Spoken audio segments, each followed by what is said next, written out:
Hello everyone and welcome back dito sa ating Kantar PH. Ayan, so dito na part guys is ipapakita natin sa inyo yung ating Kantar po dito. So as of today, andito po tayo sa page natin guys, no? So sign in naman po tayo dito sa ating Kantar. So dito guys, tapos po tayo dito ng tasking kanina, no? Sa ating survey. So ngayon ipapakita ko sa inyo dito kung makaka-withdraw tayo, no? Since Friday today. So Friday March 21, 2025. So dito na part, punta po tayo dito sa ating profile. Then dito ay pwede na din po natin dito ma-withdraw yung ating 600 pesos, no? So click lang po natin dito, no? So ito po, click lang po natin dito yung mag-withdraw. Yan. So, tawag dito, set muna natin dito yung English guys, no? So, set muna natin yung language natin kasi may mga tendency minsan na medyo may hirap, no? Mabasahin yung ating platform pag once na nakaset siya ng Filipino. So, dito na part, punta po tayo sa withdraw. Pwede din dito guys, no? Pwede sa withdraw dyan, pwede din sa dito sa member natin. So, click po natin dito yung withdraw, pwede din dyan. So, click po natin dito yung 600. So, ito po yung pagpipilian natin guys. Meron tayo dito 70, 300, 600, 2,000, 700, 20,000, 50,000, 100,000, then 3 million. Ayan, no? Tama ba? Sorry, 300,000. Next is our 1 million. So, ito po yung ating pwedeng i-withdraw dito sa ating Kantar PH. So, dito since nasa 700 yung ating balance, so, pwede na natin ditong i-pull out ang ating 600 pesos. Ayan, so today, punta po tayo dito sa ating withdrawal channel. Click mo natin yan, yung ating GCash wallet. Then confirm. Then encode po natin dito yung ating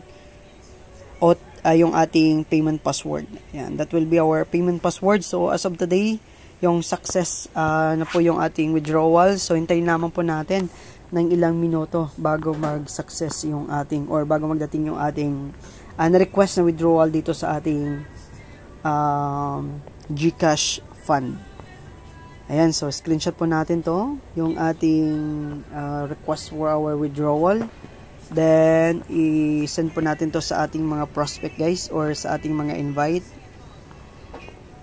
Okay, so dito, punta po tayo dito sa ating Kantar. Okay, so ito po yung group natin guys, no? Ayan, request for withdrawal. Then, i-add po natin dito yung ating mga invite. Pagwa sa mga invite po tayo. Okay, saan yung invite natin kanina? Dyan.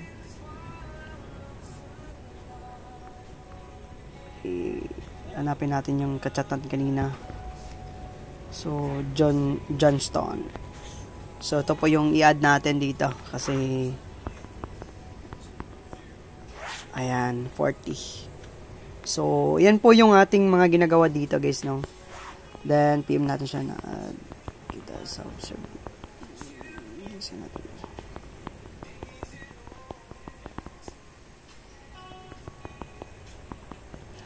So, napakakunti pa lang ng member natin dito guys, no? Kung makikita nyo.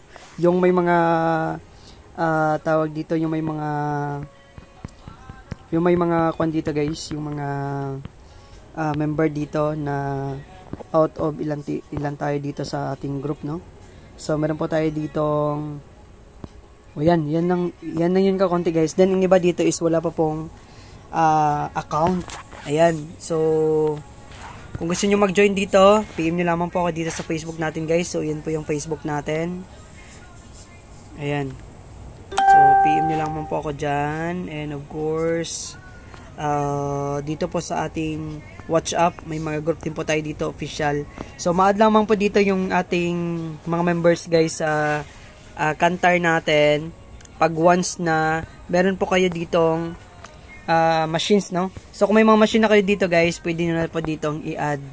Pwede po kayo ditong i-add. So for example, may machines na kayo dito, PM nyo ako guys kasi i-add ko kayo dito sa ating official Kantar group. Ibibigay ko sa inyo dito yung ating official hiring manager po natin para ma-PM po natin.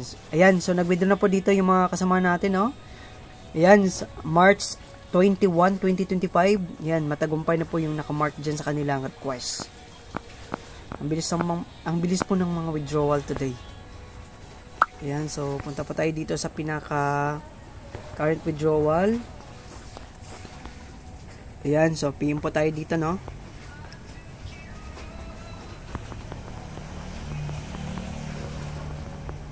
Then balikan natin ng later kasi mas mabilis lang po dito yung payout ng ating Kantar. Ayan.